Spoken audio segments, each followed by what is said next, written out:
Itoophiyaatti guyyaa tokkotti koronaa vaayirasiin namoota 11 galaafate. Oolmaa dhaddachaa obbo Baqqala Garbaa. Qabeenya manca'ee qulqulleessinee jirra. Mana isaaniitis shugguxxii 2 arginee jirra jedhaniiti walitti makanii dhiyeessan jechuun gocha. Gaazexeessaan OMN Haacaaluu dubbise Guyyoo Waariyoo sagalee Haacaaluu citee hafe irratti maal jedha? Sodaachisaadhuma warri mootummaa maqaandhaa shaneen irra goota akkasuma fakkaata akka jedhanii shaneen na sodaachisa jedhu keessa kutanii waan jedhan tokko dhagee ture. Balaan lolaa buraayyuutti dhaqqabe lubbuu 9 galaafatuu fi oduuwwan biroo dhageessu ammayyuu taanaadha.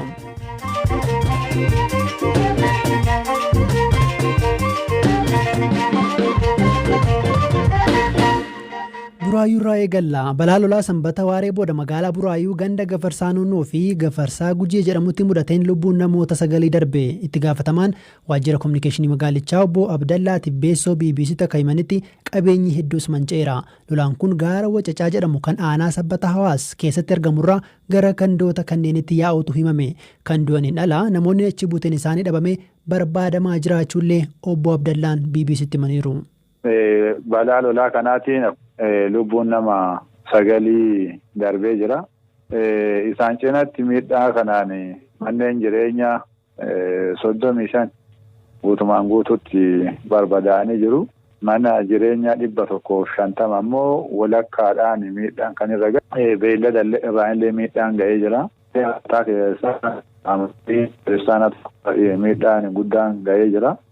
Kanaan dabalatatti dhaabbilee mootummaa daandiin guddichi magaalaa Finfinnee irraa gara Amboo geessu balaa kanaan miidhaan irra maatiin qonnaan bulaallee miidhaan ga'ee jira. Dabalataan immoo warshaa firaashii tokko warshaalee wantoota garaagaraa oomishan 8 irratti ga'ee jira. Haga ammatti koree dhaabbate kana akka qulqullaa'ee tilmaama waliigala naannoo qarshii miiliyoona 10 haga 12tti tilmaamamurra miidhaan ga'ee jira jedhameeti kan hanga adda ba'e.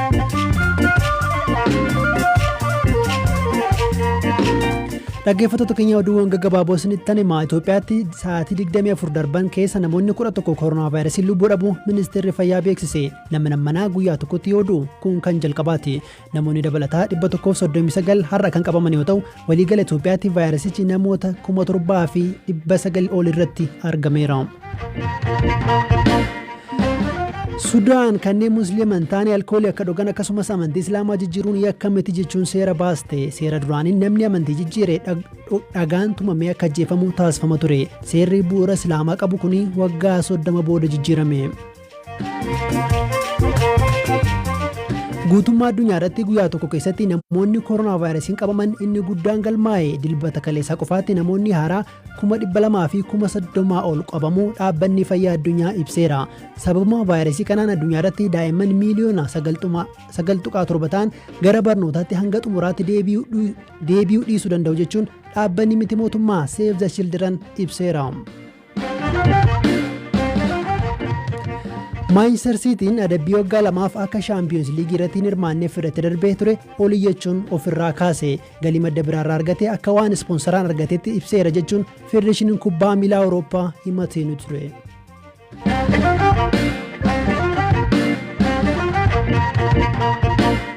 Gara dhimma obbo Baqqala Garbaatti ceenaa. Ajjeechaa Haacaaluu hordofee waldura dhaabbannaa bakka awwaalcha Haacaaluu raawwachiisuu walqabatee to'annoo jala kan oolan dura ta'an itti aanaa Koongireesii Federaalistii Oromoo obbo Baqqala Garbaa guyyaa irraa yeroo lammataaf mana murtiitti dhiyaataniiru.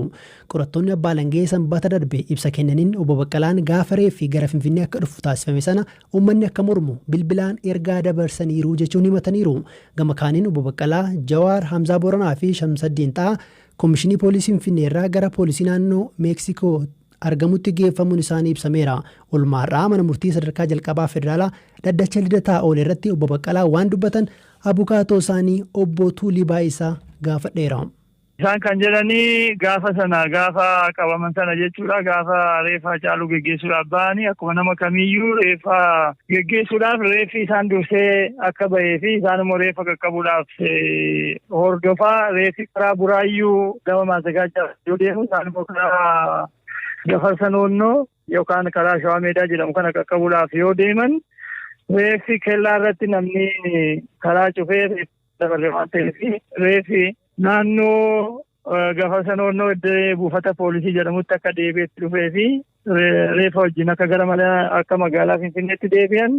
Magaalaa Finfinneetti deebi'anii immoo aangawoota naannoo Oromiyaa fi poolisii Oromiyaa wajjin dubbachaa waa'ee awwaalcha isaatii fi akkaataa geggeessaa isaa irratti waliin dubbanna jedhanii gara galma aadaa Oromoo akka waliin deemanii fi bakka sana nagaadhumaan deemanii kantiibaan bulchiinsa magaalaa Finfinnee obbo Taakkalaa Uumaa bakka sana dhufanii isaa wajjin mari'atanii nagaadhumaan akkaataa geggeessaa reeffaa akka mari'atanii fi achi obbo Taakkalaan ambulaansii reeffitti fe'amuu fi firiijii fiduudhaa gaafa deeman kanuma gidduutti raayyaan ittisa biyyaa dhufanii reeffa fudhanna jedhanii gaafa gaafatan reeffa fudhadhaa jedhanii jennaan reeffa haadha warraa Haacaaluu Hundeessaa wajjin qofa fudhatanii erga deemanii booda deebi'anii dhufanii isaan manatti galuudhaa yookaan lakkisaasuma turaa jedhanii akkatti tursiisanii fi booddee to'atamuun sinirra jira jedhamee nutti himame jedhamee aangaan poolisii Oromiyaa tokko waan dubbateef tole jennee nagaadhumaan akka harka kennanii akka to'ataman eegdonni Jawaar kanatti jiranis nagaadhumaan akka to'ataman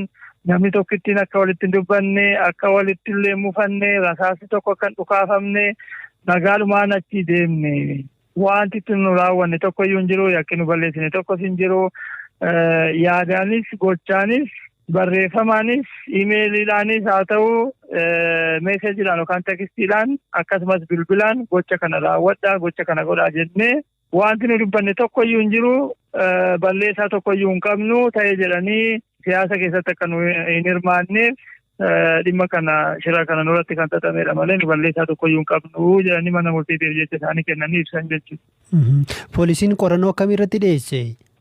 Poolisiin kan jedhu galmee sadan kanarratti iyyuu xalayaadhuma tokko kan inni qabatee dhiyaate. Kana maal jedhee dhiyaate namoota gara 25 ta'anirraati ragaa fuunee jira. Shakkamtoota gara 36 ta'anirraa immoo jecha isaanii fuunee jirra. Badii qabeenya manca'ee qulqulleessinee jirra. Mana isaaniitis shugguxxii 2 arginee jirra. Jedhaniiti walitti makanii dhiyeessan. Jechuun gocha kan walakkaan kan obbo Jawaar kan fakkaatu jira, walakkaan immoo kan nama biraa kan fakkaatu jira, walakkaan immoo silumayyuu kan isaa wajjin waliin qabanne qabataniiti kan isaan dhiyaatanii obbo Baqqalaan kana hundamayyuu ani keessa harkaan qabuu jedhaniiti jecha kan kennan jechuudha. Galmee sadinaan jedhanii galmeen kun kan eenyuuti? Tokkoffaan kan obbo Baqqalee Garbaati, lamaffaan kan obbo Arafaat Abubakarii, sadaffaan immoo kan Addisuu Tolasaati. Manni murtii maal jedhe ree? Kana booda abukaatonni yaada akka irratti kenninu taasifamee abukaatonni kan jedhan akka seera yakkaatti namni tokko waan inni godhe mataatti abaluun kana godhe abaluun kana balleesse jedhamee dhiyaachuu qaba. Duuchaadhaan dhiyeessanii wanti isaan jedhan kun obbo Baqqalee wajjin kan wal qabatu yeroo ragaan irratti dhiyaatee hin jiru wanti isin jettanii fi ragaan isin dhiyeessitan gonkumaa waan kan argisiisu miti. Kanaafuu yeroon beellamaa kennamuun qabu jennee poolisiin guyyaa dabalataa guyyaa 14 gaafatee manni murtii galmee sadan irratti haala wal fakkaatuun galmee qorannee ajaja yookaan jalmurtii kennina jedhanii gaafa 9/11/2012 akka lakkoofsa Itoophiyaa waaree booda isaan 8 irratti beellamanii jiran jechuudha. Gama kaaniin immoo bakki isaan tursiifamaa turanii soostanyaa yookiin immoo Koomishinii Poolisii Finfinnee ture ergasii booda bakka biraatti akka jijjiiramee fi maatiin dhaqanii akka dhaban dubbatanii turanii dhimma kana dhaddacha irratti dubbatanii turanii. Iddoo akka jijjiiramee fi isaanis dubbatanii jiru, abukaatonni dubbannee jira. Maaliif akka jijjiirames wanti itti himamees akka hin jirre maatiin kan obbo Jawaar har'a dhaqanii akka argan kan obbo Baqqalee immoo kaleessa dhaqanii akka wal hin argin kun dhaddacha irratti ka'ee ibsamee jennaan. Kana booda abbaan seeraa sirna pirootokoolii qorannaa eegeen walqunnamtiin maatii fi shakkamtoota akkasumas qunnamtiin abukaatoo fi shakkamtoota sirnaan akka geggeeffamu nyaatiif dhugaatiin maatii isaanirraa dhiyaatu akka galuuf ajaja kennee jira jechuudha manni murtii. Tole guddaa galatoomaa Bootuuli. Fayyaata.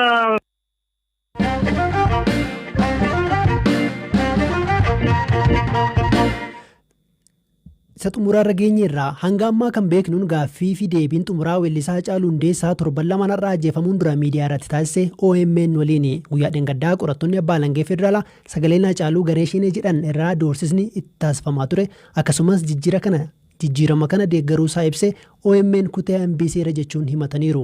Gaafii fi deebiin guutuullee miidiyaa irratti akka gadhiifamu himan. Galgala kanas miidiyaan biyyaalessaa sagalee citee fi akka gadhiisu beeksiseera. Dhimma kana irratti gaazexeessaan Haacaaluu dubbise akkasumas sagantaa sana dhiyeesse Guyyoo wariyo waan ta'e akka nutti himu gaafanneerra. Turtii waliin taasisne kunuuti. Miidiyaa kamiyyuu keessatti intarviyuu tokko yeroo tolchite saatii sii qaban yookaan eertaayimii sii kennanii jira dabalataan waan haasoftu guutuu intarviyuu gubbaatti hin dabarsitu. Intarviyuun naaf Haacaaluu waliin goone yaa wanni keessa idiit godhamin jira garuu wanni intenshiinaal akka ammaan san dubbatan kana keessa baasanii tokkolleen hin jirtu. Haacaaluun intarviyuu akkasa taasiftu barbaadee ture? Yaa isan na gaafate isan riikweest na tolchee. Erga intarviyuu tolchitee booda erga isa gaafattee booda gaafiif deebiin sun qilleensa irra akka oolle Haacaaluun si gaafateera yookiin immoo namoonni isatti dhiyaatan si gaafataniiru?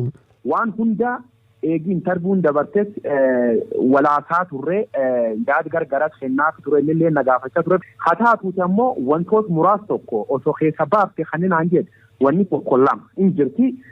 Sun keessa fakkeenyaaf amma kalees gizeef kennanii sodaachisa qaamoleen maqaa warri mootummaa maqaan dhaa shaneenna sodaachisa jedhu keessa kutanii waan jedhan tokko dhagee ture. Haacaaluun waan shane jedhanii na biratti waan inni dhuga dubbachuuf hin qaabadhu. Qaamoleen gargara sodaachisu nallee dhuunfaan natti hima ture. Nayyuu akka dhuunfaatti dhufee na gorsa ture. Atis miidiyaa gubbaa piirgoota wanni hedduun sirra qabuu dandeetti. Miilaanis hin deemin jedhe yeroo baay'ee nayyuu na gorsa. Gizee iddoo wal agarraan gizee hedduu taaksuun falaa dhuunfaanis bir dhufa. Ufee gadhii jedhee yeroo baay'ee na gorsa ture. Kanaafuu wanni Haacaaluun gaafate keessa kunniin jirti. Wanni nu ammoo intarviiyuun sun sa'aatii tokkoof wayii godhamtee daqiiqaan ammoo eertaayimiin OMN naa eeyyam kan intarviiyuun sun itti dabartu kanaa eeyyaman daqiiqa 35 qofa. Ammaal tolchee intarviiyuu Haacaaluu waan sabii dhaga'uu barbaaduuf ilaalchi gaazexeessummaatiin waan impoortaanti ta'e kan uummata Oromoo masta dhaga'uu qabaa jedhee yaade daqiiqaa 50 keessa baasee sun keessa ediitarii waan xixiqqoo tokko keessa hokkutee sirbidhuma irratti nu amma affeerre jirra sunillee na affeerree gargar baane garuu eertaayimii hin qabne dhani sullee keessa jirraayyuu keessa baasanii turanii kanaafuu wanni ta'e akkana ammayyuu. Tarii qondaaltonni abbaa langee akka tumtiyyuu dubbatte bakka shanee jedhu akkasumas immoo bakka jijjiirama kana nan deeggara jedhu dhaabichi OMN kutee keessaa baasee jedhaniiru. Tarii wanni citee hafe jettee sun qabiyyeewwan akkasii kana qabaa? No, hamma jijjiiramichi deeggar jedhee keessa kutan jedhu akka jijjiiramichi waan tokko jijjiirama keessa waan deeggar akka inni qabu wanni nu dabarsin baay'ee jira. Fakkeenyaaf Oromoo ijjeesuu yookaan dhukaasuu caalaa wanni nam jibbisiisan jiru. Tokkummaa Oromoo irratti strongly dubbate. Kaan ammoo muummichi ministeera Oromoo miti yookaan adda dureen adda bilisummaa Oromoo maqaa akkanatti baasanii kun fudhatama hin qabu dogongoriin jira dogongor waliin dogongora akkuma jiru ta'ee garuu maqaa akkana wanni walti jechuun kun hin barbaachisu ka jedhu waan poolaa ta'ee hawaan mootummaa dubbata baay'ee dabartiin. Waa'ee maal ture naan jette dhiifama inni akka citu barbaadu jette sitti hime sun? Wanni inni akka citu barbaadne sun amna mootina sodaachisuun kana wal qabatee achi follow up yeeshiin gaafadhee waan sodaatti qabda jennaani lubbuu qufaatee yuddootu.